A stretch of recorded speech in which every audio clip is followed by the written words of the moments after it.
What's up, Packers Nation? Welcome into an all-new episode of the Pack a Day podcast. I'm your host, Andy Herman. You can follow me on Twitter at Andy Herman NFL, and of course, the podcast at Pack a Day Podcast. We made it, the first preseason game of the year, Packers-Jets. I don't know why. I am really looking forward to this. I should say this. I'm actually probably looking forward more to the All-22 after the game than the actual game itself. I'm sure the game will be fine, entertaining, or whatever, but I'm really excited to dig into some of these rookies, especially in the trenches that it's just really difficult to see in practice. So really, really looking forward to the All-22 after the game, but I'm definitely looking forward to the actual game itself as well. Should be really fun to see some of these guys in action and just to see Green Bay being able to go against somebody other than themselves, which we've been seeing in practice every day. This should be a fun one. And it does sound like we're going to get some of the starters playing as well. And who isn't ready for an Israel Abanikanda revenge game? I know I'm ready for it. They drafted him early day 3 of the NFL draft. They cut him. They never really gave him a chance. And now it is the time for Israel Abanikanda to get his revenge on the New York Jets. And I'm all for it. By the way, I do think Israel Abanikanda is going to play a lot in this game. Could see a bunch of playing time, and it wouldn't surprise me to see him rip off like a 60-yard touchdown run in this particular game. Before we get there, a couple things to cover really quick. If you're listening to this on Saturday morning and you're in the Green Bay area, plenty of time still to get to Hagemeister Park, downtown Green Bay, 4 p.m. to 6 p.m. right before the game. Game's at 7 p.m.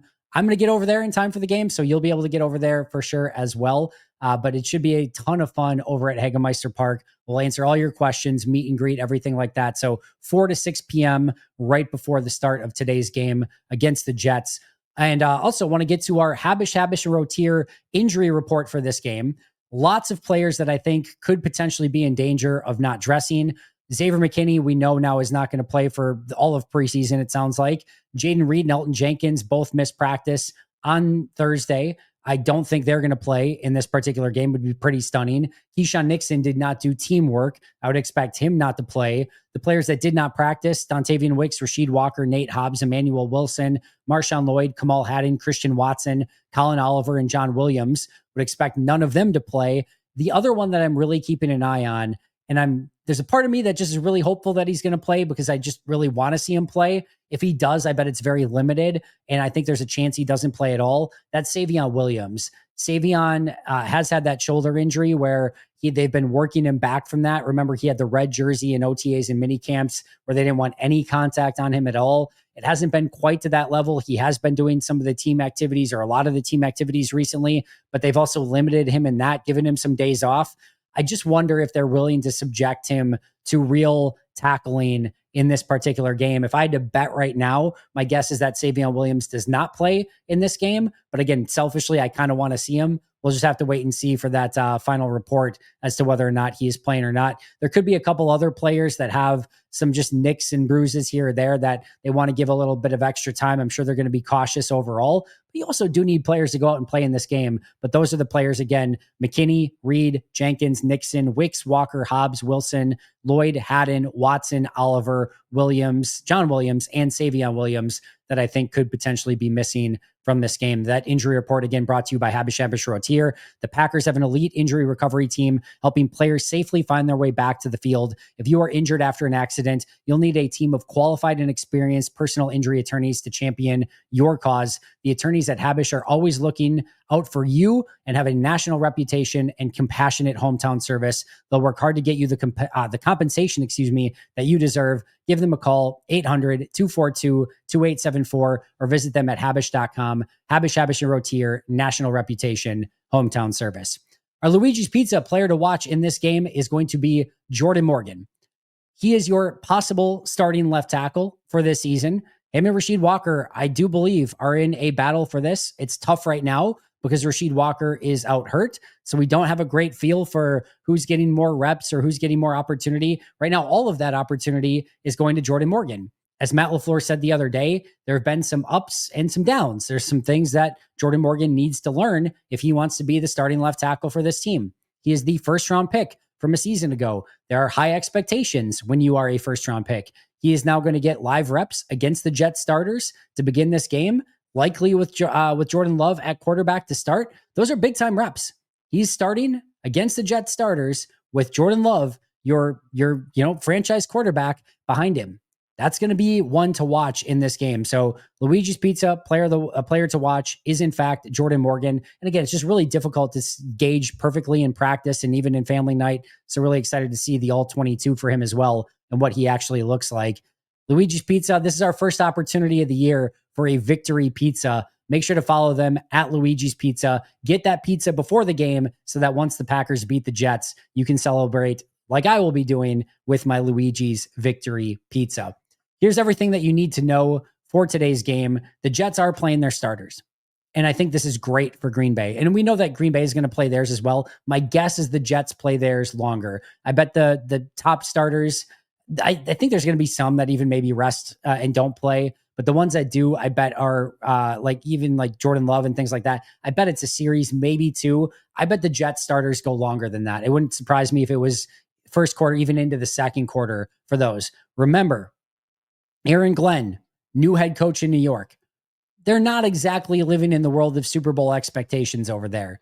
This is the time that Aaron Glenn is resetting the culture, and he is, going to want to put his stamp on things. So my guess is they're going to come out pretty aggressive.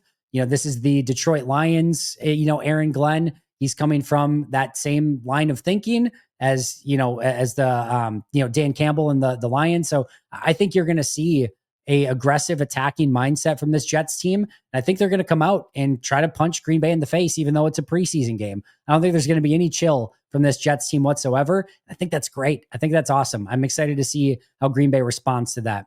Your number one key to the game, should go without saying, is no injuries.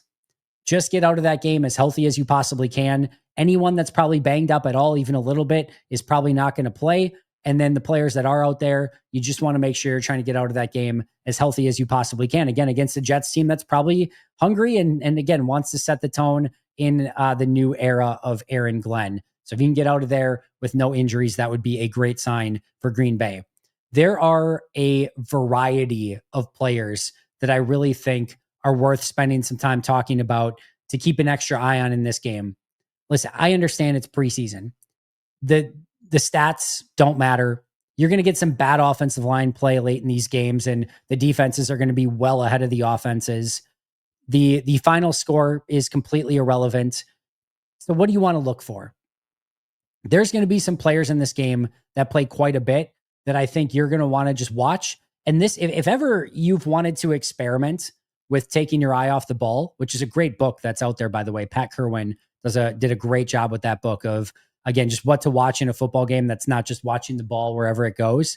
This is a great, preseason is a great time to get your eye off the ball and watch specific players. So I'm going to go through offense, through defense, position by position, and walk you through which players you should be wanting to watch all throughout this game. And then we're going to go over some sleepers as well at the end of once we get to like 5 minutes left in the fourth quarter and you're like, I don't even know who any of these guys are. I will tell you the guys to be watching even in that scenario. Let's start at quarterback. Malik Willis is going to get the vast majority of the playing time in this game. And I don't think you need to watch him from we know he's going to be the number 2 quarterback. There's no roster battle that Malik Willis is, going to be a part of, right? But here's the thing. Malik Willis last year had no training camp, OTAs, mini camp, any of that when he came to Green Bay. Played in Tennessee in the preseason and his entire career up until that point. Got traded to Green Bay right before the start of the season. Week 1, he's the emergency backup quarterback. Doesn't even know anything really at that point. Week two, he's the starter because Jordan goes out injured in that Philly game with the MCL injury. Malik did not come in and run Matt LaFleur's offense. Matt, on the fly, and the rest of his offensive staff built a new offense for Malik Willis for those next couple weeks. They ran a very similar style of it against Jacksonville when Love went down in that game. And then later in the season when he came in for Jordan in Chicago or against Chicago as well, there was a unique offense that was built for Malik Willis. He never got ingrained in Matt LaFleur's system entirely. Now he is. Now he knows the offense. So what I want to see from Malik Willis in this game is how does he look running the actual Matt LaFleur stuff? I'm not saying that we might not see some of the stuff that we saw with Malik a year ago, especially early on, get him in that rhythm. But I also just kind of want to see if the stuff that you're game planning for in any individual game that is in there for Jordan, can Malik just go and execute that stuff? Because here's how this works. It's one thing if you are going into a game like it was last year against the, what was it? The Colts and was it the Titans? In those two games, and you have the ability to game plan ahead of time, specifically for Malik Willis, that's one thing. If Jordan's in the game and then goes out and Willis needs to go in, you don't have that full game plan in there for Malik Willis. Now, they handled it in Jacksonville a year ago, and I think partially because they had baked in a couple of those games already with Malik Willis, but there is a different connotation, and you kind of want to know how to run the game plan that's already in place for you. So I really want to see how Malik Willis handles what I'm hoping is going to be a real version of the offense and not this sort of unique version that's specifically set up for Malik Willis. Chris Brooks. Chris Brooks should get a great opportunity in this game. There's going to be no Emmanuel Wilson. There's going to be no Marshawn Lloyd. Jacobs, if he plays, is probably one series, and then it's going to be Chris Brooks from there. And I think that first half, you're probably going to see a lot of Chris Brooks, not only in the passing game, but actually as a pure running back. And I think we're going to get a real great look as to what he can potentially do as a runner, not just the other stuff, not the pass pro, not the catching out of the backfield, but as a true running back. He's going to get a real opportunity in this game. We talked about the Israel Abanikanda revenge game. Looking forward to that. I just want to add one more. Amar Johnson is really intriguing. He's got great size, great speed. I think his vision's okay. I'm interested in Amar Johnson. As we get later into the game, he will be one to keep an eye on as well. If there is a preseason darling running back that we kind of get out of nowhere, my guess is it's going to be Amar Johnson. And I'm interested, if nothing else, to see what he can potentially do in this game. Wide receivers. We'll start with the obvious one, Matthew Golden. Don't know how long he's going to play in this game. Could be a quarter, could be a little bit less, but whatever we get out of Matthew Golden, this is going to be our first look at him as a wide receiver going against another team and seeing what he can ultimately do. He probably the one that most people are going to be keeping the biggest eye on in this game is that first round wide receiver, and certainly deservedly so. We talked about Savion Williams. He might not play. If he does, another player very much worth keeping an eye on. And then I'm looking at that battle for the number 6 wide receiver spot between Malik Heath and Mecole Hardman. Malik Heath's had a really nice camp. You know who he looks like? Malik Heath. And every time Malik Heath gets opportunities, usually some pretty good things happen. And that's how it's been in camp so far. This is a guy who has made the roster 2 years in a row, undrafted free agent, and then as a second-year player. And to me, he looks a little bit better than he has in the last 2 years. And, if he made it the last 2 years, he still should have a great chance to make it this year as well. Mecole Hardman probably needs to make it as a punt returner, and that's what I'm specifically looking for here. If he gets return opportunities, what can he do with that? We remember the Desmond Howard opportunities that he got in that season with the opportunity to win the punt returner job. He won it on a huge punt return for a touchdown. The rest was history. He went on to become a Super Bowl MVP. Mecole Hardman wants to repeat that. I will be glad to have him be the Super Bowl MVP this year in a winning performance for your Green Bay Packers. Tight end, as much Luke Musgrave as we get, I want to keep a real close eye on. This is a huge season for Musgrave coming up. I've seen some really good things in practice as of late. I want to see if he can carry that into the game. And then we talked about John Fitzpatrick yesterday. This is a player that's starting to gain some confidence at tight end, not only as a blocker, but as a receiving tight end. I'm excited to see what he can do on the field as well. Offensive tackle is the easy one. We already talked about Jordan Morgan, so we don't need to dive into that one anymore. But Anthony Belton, probably the guy in this game that I am most, but just me being me, excited to watch in this game because he's a second-round offensive tackle that I really liked, when I got the opportunity to watch him in college. I think there's going to be some need to get him some just experience. This is not going to be a player that I think is just ready from day one, but I want to see what he does. I think he has the ability to maul some people in the running game. I want to see if he can do that, but I want to see what that footwork looks like. What do his hands look like? How far away is he? Can he be the number 7 or 8 offensive lineman and fill in a pinch if you need him this upcoming season? Of all the players that we're going to get to watch, and I think one that we get to see a ton of, I'm expecting probably 40, 50 snaps from Anthony Belton in this game, at least 35, 40. And I'm really looking forward to seeing how that actually looks on film. If we get any Aaron Banks, he's the guard that I want to keep an eye on the most. Donovan Jennings may be an honorable mention here because I think Jennings is in the running for a roster spot. But I said the other day, I don't have a great feel for Aaron Banks yet. I don't know if he looks great. I don't know if he looks terrible or anything in between. I think it's probably been fine so far. But if we get actual reps of him with the ones on tape, I'm really looking forward to breaking that down and seeing how it looks. And then Jacob Monk at center. Jacob Monk is in the conversation for, one of the top guys off the bench. It wouldn't be stunning if, he is kind of the interior guy, guard and center. And if Morgan is the backup, meaning that Rasheed is the starter, that Morgan's kind of your swing tackle.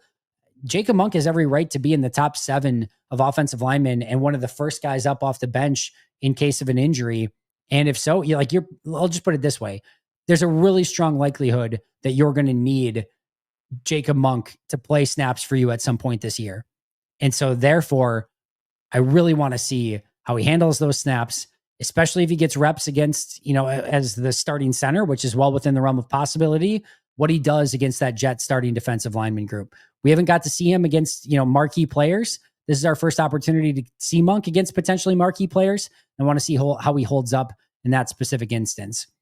Hey everyone, I have to tell you about this new game-changing product that I've been using before a big night out called Pre-Alcohol. Now, ZBiotics Pre-Alcohol Prebiotic Drink is the world's first genetically engineered prebiotic. It was invented by PhD scientists to tackle rough mornings after drinking. Here's how it works. When you drink, alcohol gets converted into a toxic byproduct in the gut. It's a buildup of this byproduct, not dehydration, that's to blame for rough days after drinking. Pre-alcohol produces an enzyme to break this byproduct down. So just remember to make pre-alcohol your first drink of the night, drink responsibly, and you'll feel your best tomorrow. Now listen, I get it. I was a bit on the fence about pre-alcohol initially myself, but I've now used it for a bachelor party, the college basketball tournament, and recently for a friend's epic 40th birthday party, and I'm legit telling you, it's the real deal. And guess what? Summer is here, which means more opportunities to celebrate the warm weather. And before that backyard barbecue brew, glass of Pinot watching the sunset at the beach, or a cocktail by the campfire, don't forget your ZBiotics pre-alcohol. Drink one before drinking and wake up feeling great and ready to take on that next day and all that summer has to offer. Go to zbiotics.com/packaday to learn more and get 15% off your first order when you use code PACKADAY at checkout. ZBiotics is backed with a 100% money-back guarantee, so if you're unsatisfied for any reason, they'll refund your money, no questions asked. Remember to head to zbiotics.com/packaday and use the code PACKADAY at checkout for 15% off. Make sure to support our sponsors and use that code PACKADAY. Defensive end, there's a few, right? LVN, how much does he play? And can he show something? It's been a really good camp so far for LVN. This is year 3, former first-round pick. There's still some hope there. So there's still a lot of optimism that he can turn into a player for this team. This will be his opportunity to go out and show if you can kind of carry over the success that he's had in training camp and take that into the game. It's not going to mean anything until regular season, but it would certainly be a good sign if he could go out there and tear up the Jets tackles. Baron Sorrell, this is another one where it's been really difficult to gauge where he is at in his current development. I think we're going to get a much better feel for that following this game. And then Bretton Cox as well, fighting for one of those backup defensive end spots. I love the violence that he plays with. I'm hoping we see a little bit of that in this game. And I'm hoping that we can see I want to say like a breakout performance from Bretton Cox, but one that shows he is worthy of being on this team. There are 4 defensive tackles, and they're all fighting for 3, 4, 5, 6 on this team, and 6 might not exist. It might just be 3, 4, 5. Carl Brooks, Colby Wooden, Nasir Stackhouse, Warren Brinson. That is, to me, one of the more fun battles on this team right now. I think if they keep 5, I honestly, legitimately, truly believe it could be any of the, meaning if they keep 5 defensive tackles in total, Clark and Wyatt being 2 of them, and then they would be able to keep 3 of these 4. I legitimately believe it could be any of the 3. If you told me it was Brooks, Wooden, and one of the Georgia kids, sure. If you told me it was the 2 Georgia kids and either Brooks or Wooden, sure. Like if you told me they cut the 6th rounder to keep the undrafted guy, sure. Like I could see this legitimately going in any direction for which 3 of the 4 that they keep, if that's the direction that they go in. So Carl Brooks, Colby Wooden, Nasir Stackhouse, Warren Brinson, all fighting for snaps, all fighting for not only just that, but like they're not only are they fighting to make the team, but the 3rd defensive tackle is going to be somebody that could potentially get 20, 30 snaps in a game. There is opportunity out there for these 4 to not only make the team, but be somebody that gets a significant amount of snaps throughout the course of the season. Not to mention, of these 4, you are 1 injury away from Kenny Clark or Devontae Wyatt to one of these 4 being a starter. I just said it wouldn't stun me if any of the 4 got cut. It wouldn't stun me if any of the 4 were the guy that became the starter if there was an injury to the top 2 guys. So that's why this one is really, really fun to me, because I don't know what order they're going to ultimately end up in. And this is going to be a game that goes a long way in helping define the pecking order of the backup defensive tackles. Linebacker Tyron Hopper, third round pick from a season ago, has been improved in camp so far, but seems like he is behind. Well, we know he's behind Quay Walker and Edgerrin Cooper. Also seems like he's behind Isaiah McDuffie and Isaiah Simmons at the moment. So he's probably linebacker 5 at best. If he wants to get up and try to battle for Isaiah Simmons or Isaiah McDuffie's spot, he needs to go out and have a really strong preseason. I think he can do that. I had the bold prediction before the start of preseason that I thought he'd be one of the breakout stars on the defensive side in camp and preseason. Camp's been good. He certainly has not been a breakout guy, but if he can do that in preseason, that'll maybe get him some more opportunities to see if he can really compete with Isaiah Simmons and Isaiah McDuffie for maybe that number 3 linebacker spot. Corner, I wish there were more players on this list because I wish guys like Kamal Haddon were playing. He is probably not going to with the injury that he's had, but Bo Melton is going to be one of the real interesting watches in this game to see how he handles it. I mean, there's a chance if Nixon and well, we know Hobbs isn't going to play. Like, I think he's probably starting. Like, the Jets are going to have their starters out there, and Bo Melton's probably starting at corner. Just think about that for a moment. A guy that was wide receiver up until 2 months ago? 2 months ago is going to be your starting corner in this game against the Jets' top players. We could see Garrett Wilson. To be fair, I have not looked at the Jets injury report. I don't care who wins this game, so that's not part of our preview here today. But assuming Garrett Wilson is playing, we could legitimately see Garrett Wilson versus Bo Melton. Like, sign me up. I am all in. I want all that smoke. I want to see how he handles it. So Bo Melton, one of the true, absolute intriguing players to watch in this game. Micah Robinson and Kayla King, 7th round pick last year, 7th round pick this year. There could be one spot for those two guys. Who wants it? The Joker break his stick in half and said, we're recruiting aggressively, but there's only room for one of you. Who wants it? Kayla King, Micah Robinson, go earn it. Excited to see those two play as well. And then at safety, Kitano Ladapo. I think Kitano Ladapo is a starting safety in this league. I don't think he's going to get that opportunity in Green Bay. These next few games are probably the games that he gets the opportunity to go out and prove himself for. I don't think that Green Bay would be interested in trading away their safety depth, but if he would go out and tear it up and some team came calling for a starting safety and Green Bay has multiple of them, like maybe even 5, they could potentially look to trade. It doesn't even necessarily have to be Catan either, I should mention, but if he shows that he can be a starter, they have unbelievable depth. And I do think he's in that realm. And when he got the opportunity last year, he made the most of it. Let's see if he can do that again in this particular preseason game. Those are the players worth watching. Again, Malik Willis, Chris Brooks, Israel Abanikanda, and Mar Johnson, Golden, Savion Williams if he plays, Malik Heath and McCole Hardman, Musgrave and Fitzpatrick, Morgan, Belton, Banks, and Monk on the offensive line, LVN, Sorrell, and Cox at defensive end, Brooks, Wooden, Stackhouse, and Brinson at defensive tackle, Hopper at linebacker, Melton, Robinson, and King at corner, and Oladapo at safety. As I mentioned, if you get late into the game, 5 minutes left, and you're like, who in the heck are all of these players?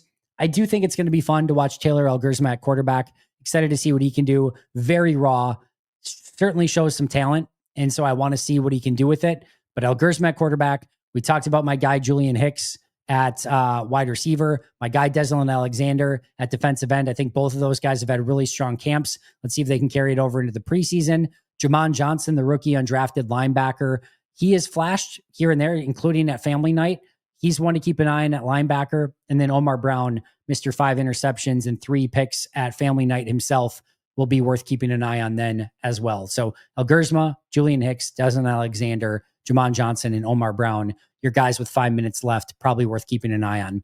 My prediction, remember, my bold prediction, Packers are going 3-0 in preseason. I think the Jets are going to test them with Aaron Glenn and wanting to win this game. I'm actually going to look this up right now because I did not look it up ahead of time. I wonder if we can get a line on this game here because I am super intrigued as to what this would be. Packers are 3.5 point favorites at home. I did not look that up ahead of time, and I'm right there. My prediction for this game, Packers 17, Jets 13. Packers get a 4-point win on a 3.5 point spread. And I'm also going to say Julian Hicks, game-winning touchdown from Sean Clifford midway through the fourth quarter, which is the ultimate differentiator in the game. Julian Hicks from Sean Clifford in a 17-13 win for your Green Bay Packers and kick off the epic undefeated preseason of 2025. That is going to do it for me today. Enjoy the Packers' first preseason game of 2025. We inch closer to Packers Lions coming up here in just a few weeks. Shout out to our All Pro and Hall of Fame members: PJ Wynn, John Wild, Brandon Paletta, Boom Handle, Donald Lee, Lori Lord, Baby QB, David McCluskey, Donald Decker, Alex Wong, Peter Rataka, Jay Zimmerman, B. Brown, Puerto Rican Packer, Dan Gessford, Dylan Pat Scott, SoCal Pat, Chris Rager, Izzy Roberts, Ian Ewing, Carlo Delgado, Willie Winklesinkel, Jen Wright, The Gable Storm, Pack Attack Cast, Chris Weish, and Craig. See you guys soon, but until next time, and as always, go Pack Go.